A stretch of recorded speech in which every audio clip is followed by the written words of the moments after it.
श्रीमते भक्तिवेदांत स्वामिन् इति नामिने। नमस्ते सारस्वते देवे गौरवाणी प्रचारिणे निर्विशेष शून्यवादी पाश्चात्य देशतारिणे। जय श्री कृष्ण चैतन्य प्रभु नित्यानंद श्री अद्वैत गदाधर श्रीवासादि गौर भक्त वृंद। हरे कृष्णा कृष्ण कृष्ण हरे हरे, हरे राम राम राम हरे हरे। ओम नमो भगवते वासुदेवाय, ओम नमो भगवते वासुदेवाय, ओम नमो भगवते वासुदेवाय। Hare Krishna. Today we'll be discussing from Bhagavad-Gita as it is, chapter 2, text 36, 37 and 38 as well. 37. Hato va prapsyasi swargam jitva va bhokshyase mahim tasmad uttishta kaunteya yuddhaya krita nischayah. So here it is said, Krishna is saying to Arjuna, O Arjuna, hatova prapsyasi swargam. If you get killed, hataha, prapsyasi swargam, you will go to heavenly planets. Because a kshatriya getting killed while fighting in a religious war, he will attain heavenly planets. And on the other hand, jitvava, if you win, bhokshyase mahim, bhokshyase means enjoy, mahim the earthly planet, because the ruler gets to be the emperor of the world. So tasmat, therefore, O Kaunteya, uttishta, get up, yuddhaya krita nischayaha, become convinced, krita nischayaha, become confident and start to fight. Get up, O Arjuna.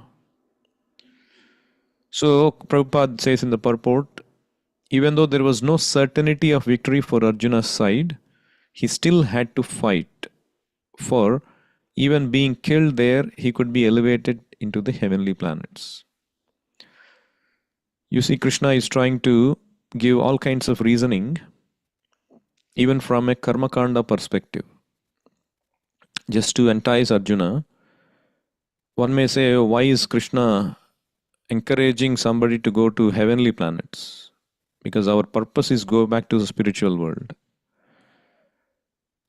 So what we should understand here is that Krishna gives different kinds of reasons to encourage Arjuna to fight. And Bhagavad-Gita contains different topics: Karma Kanda, Karma Yoga, Gnana Yoga, Dhyana Yoga, Bhakti Yoga. But in different chapters you will find Krishna touching all these things. The point is, not everybody may be ready to take the highest path. So it's like a ladder where if somebody is on a particular level, they are given an instruction for that particular level. And then the next instruction.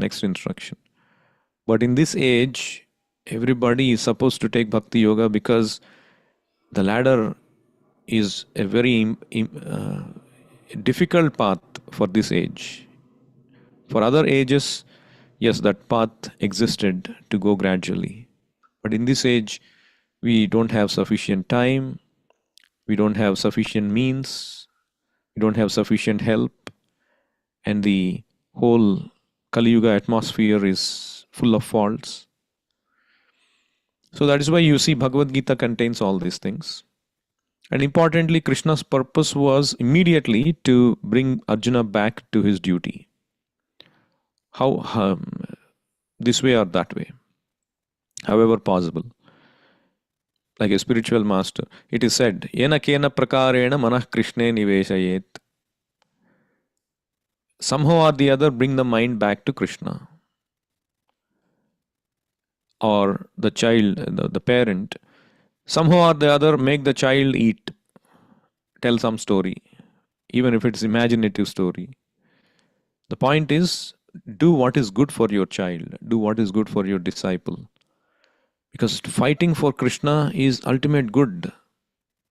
Even if he gets convinced that I want to go to heavenly planets, At least, yes, you start doing the right thing. And then by purification, your contamination, your conceptions will change. So apart from that, the underlying point to note for a devotee here is that either hatova prapsyasi swargam jitva va bhokshyase mahim. A devotee should be ready to even take opulence for Krishna in the matter of duty. Sometimes we get into this thinking, oh, I don't want enjoyment. I don't want to deal with money. This will be Maya. I don't want so many complications. I don't want to take this post. So we get into some kind of a negative attachment towards certain things because we think those will not help me to nicely chant, nicely read, nicely perform arati. But a devotee can enjoy the opulence for Krishna, or a devotee can give up everything.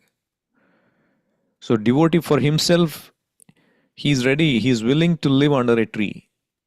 But if Krishna is asking for a service, a devotee can take the residence of a palace only for the service. Actually, all these kings, Yudhishthira, for example, he was a Rajarshi.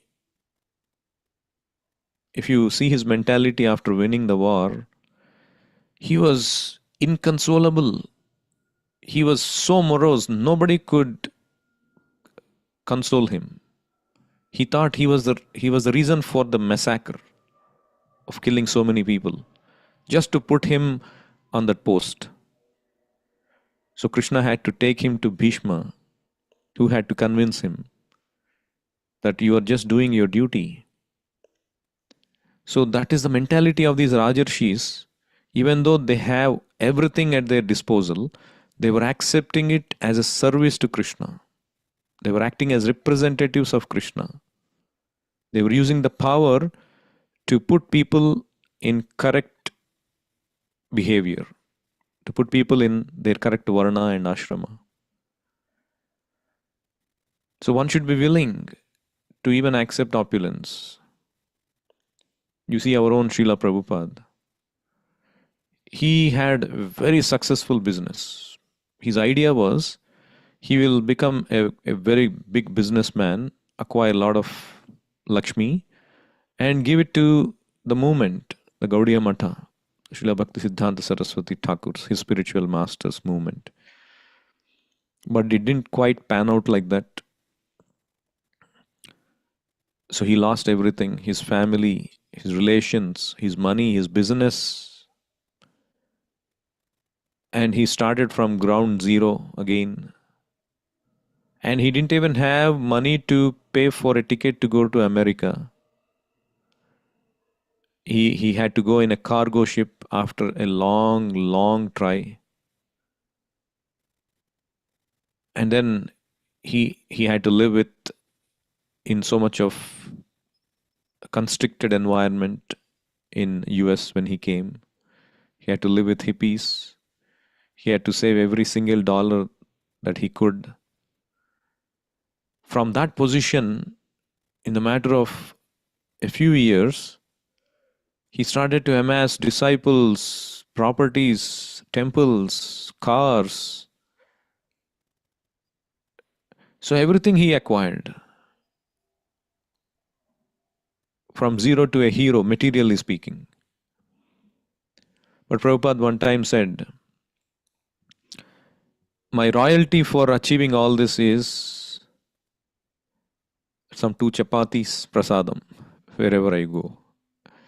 Because he's not going to enjoy, wherever he went, he didn't go to enjoy that opulence. Everything belonged to him in the moment. But he knew that Krishna benedicted him.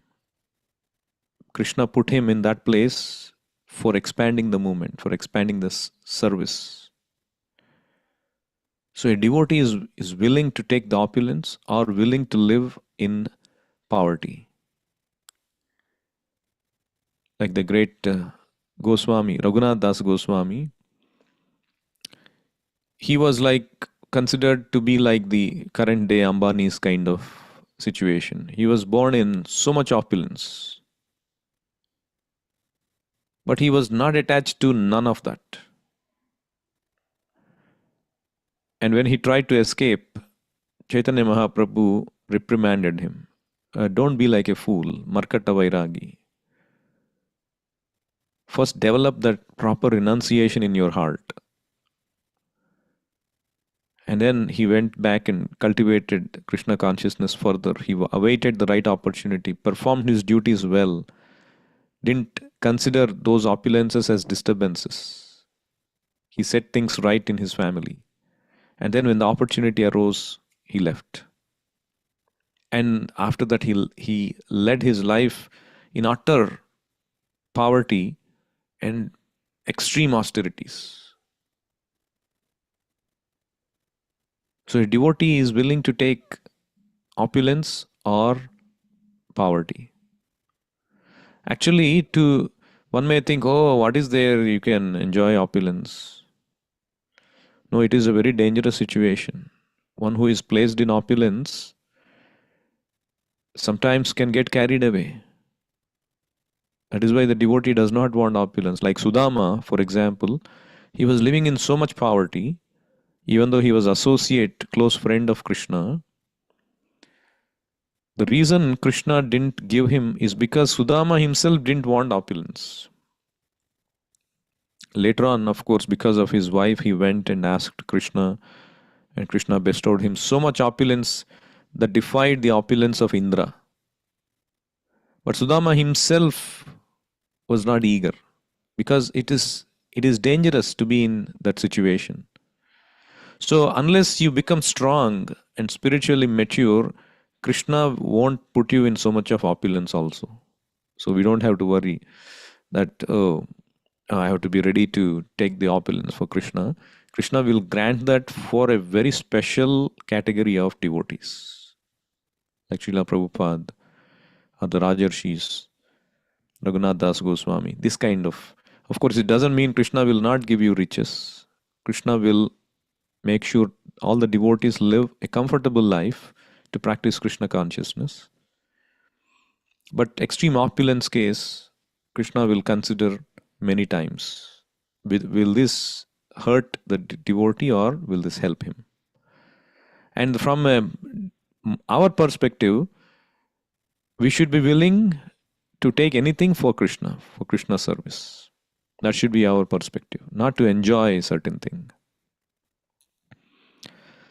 And then in the next verse, Krishna says, Sukha dukkhe same krutva labha labhau jaya jayau tato yuddhaya yujyasva naivam papam avapsyasi. So now Arjuna might say, oh Krishna, yes, you are asking me to fight and win this battle. What if I lose the battle and I become so miserable? So Krishna is saying, or I don't gain anything from this victory. So Krishna is saying, Sukha dukkhe same krutva. Don't look for only happiness in your duty. Sukha dukkhe same krutva. You should have both equal. Have equal mindedness towards both happiness and distress while doing your duty. Labha, alabha, jaya, jaya, ajaya. Profit, loss, victory or defeat. Because while doing any duty, nobody does the duty to gain distress. Nobody does the business to gain loss. Nobody fights a battle to lose, isn't it? But what Krishna is saying is, while doing your duty, don't fight for I have to, at the end of it, I have to become happy. At the end of it, I have to gain this profit. At the end of it, I have to become victorious. If you focus on your duty, performing your duty nicely, the victory will come as a consequence.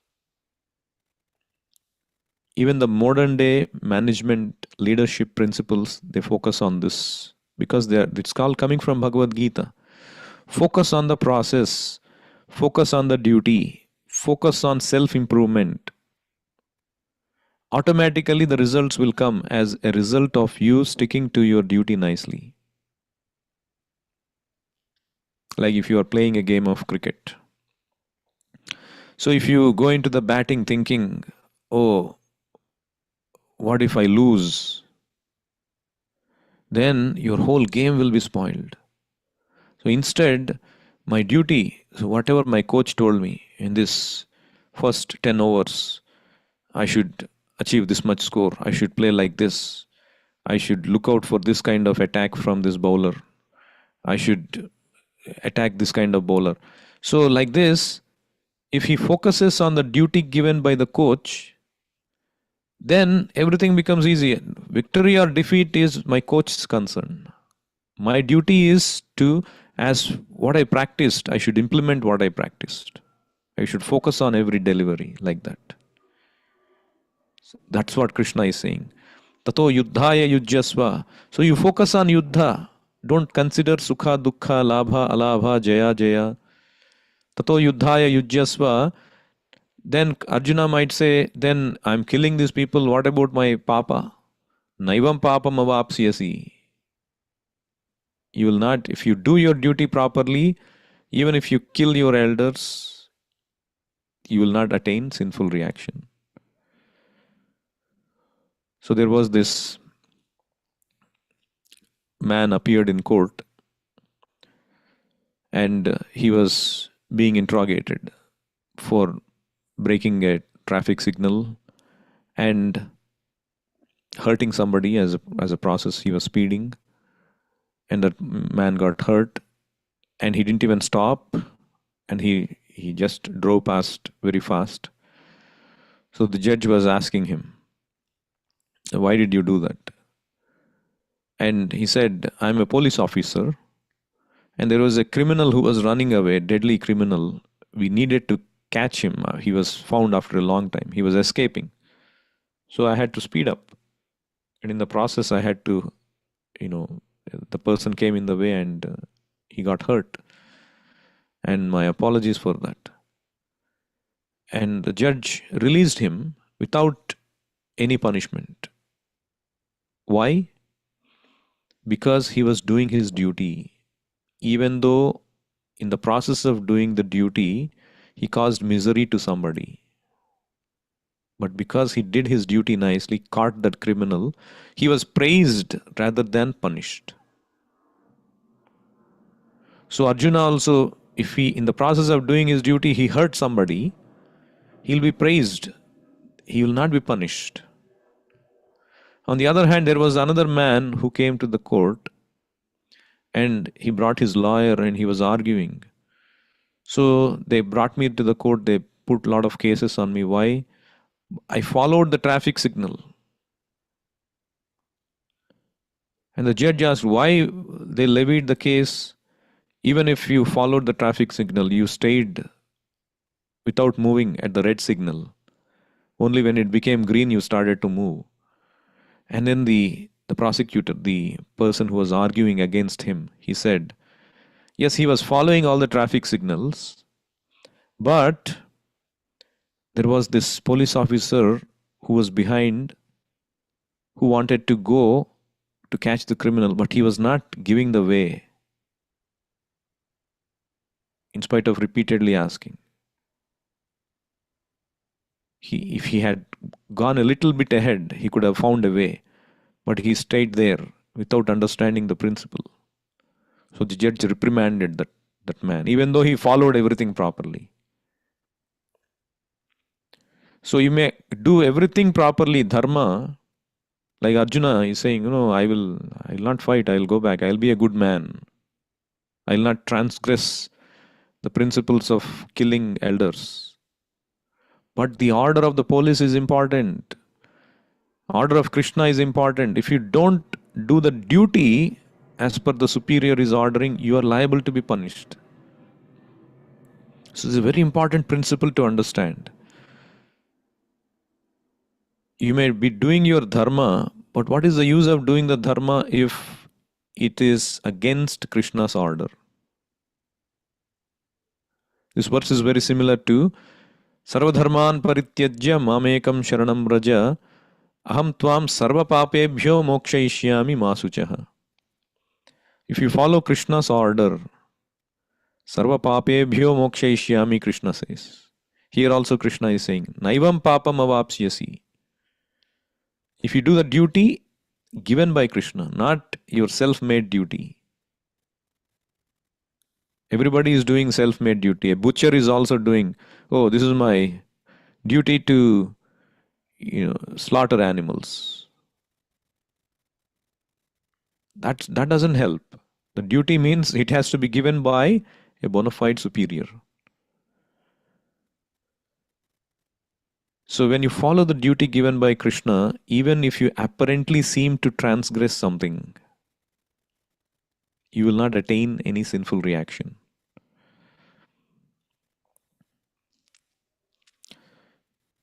Sometimes we see, by following Krishna consciousness, as Krishna is saying, don't look at distress or alabha or defeat, just do for me.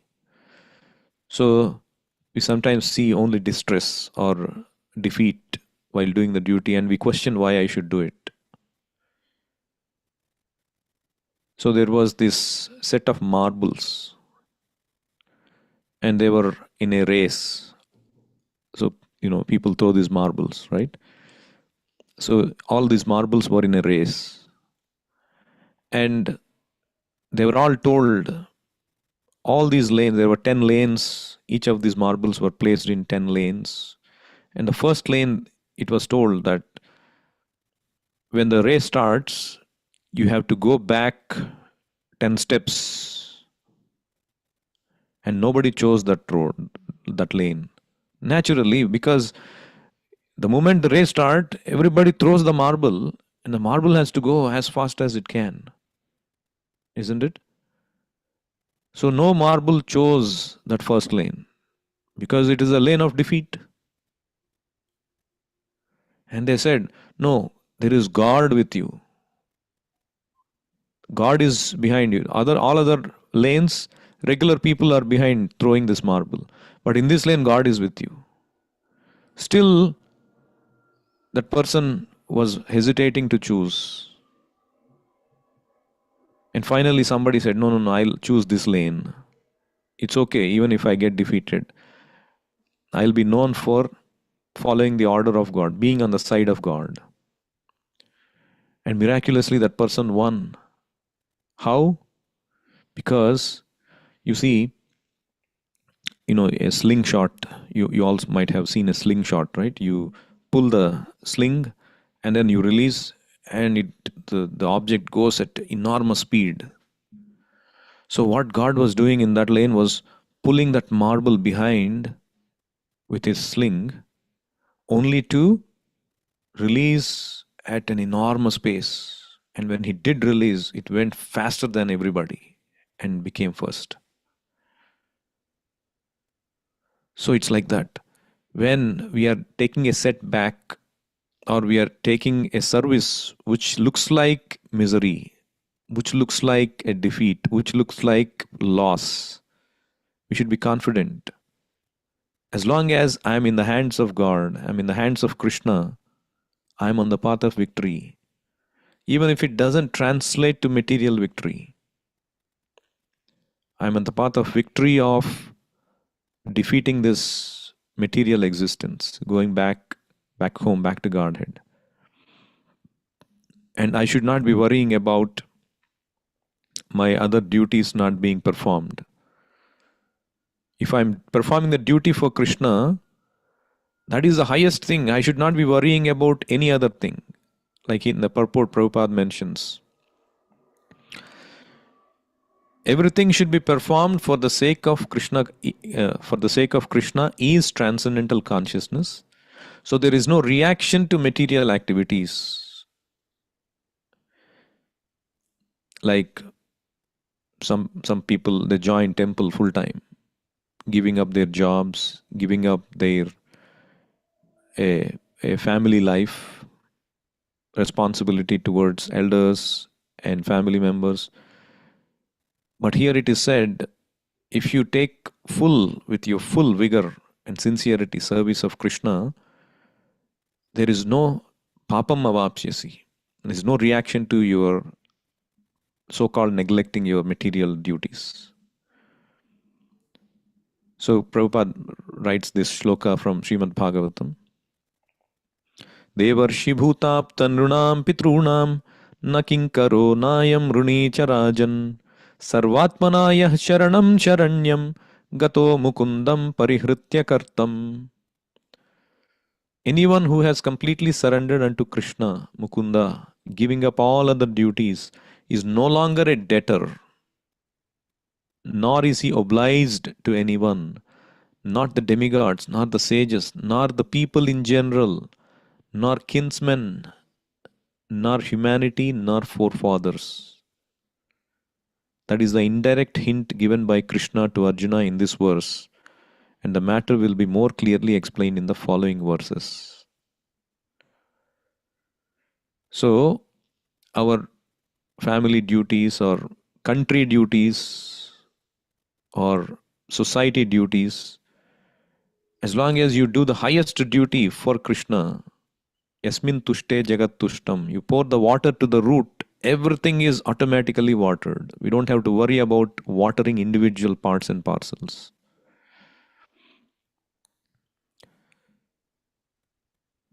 श्रद्धा शब्दे विश्वास को है सुदृढ़ निश्चय कृष्ण भक्ति कैले सर्व कर्म कृत होय. Chaitanya Charitamrita it is said. Shraddha means strong faith is that by serving Krishna, sarva karma krita hoy, all my perfection in all activities is there. Because Krishna can take care of everything that you cannot even imagine how you can take care of. So, if you perform the duty given by Krishna, and everybody can do that, the duty of Krishna towards Krishna, manmanabhava madbhakto madhyaji mam namaskuru. You think of me, become my devotee, worship me, offer your respects to me, and whoever you see, you teach about Krishna. Yare dekha tare kaha Krishna upadesh. So in this way, if you do these things for Krishna, naivam papam avapsyasi, your life will become sublime, and Krishna will take care of all your so-called material duties, and your life will be perfect. You don't have to worry about any papa. So I'll stop here. Anyone has any questions or comments? You can unmute yourself.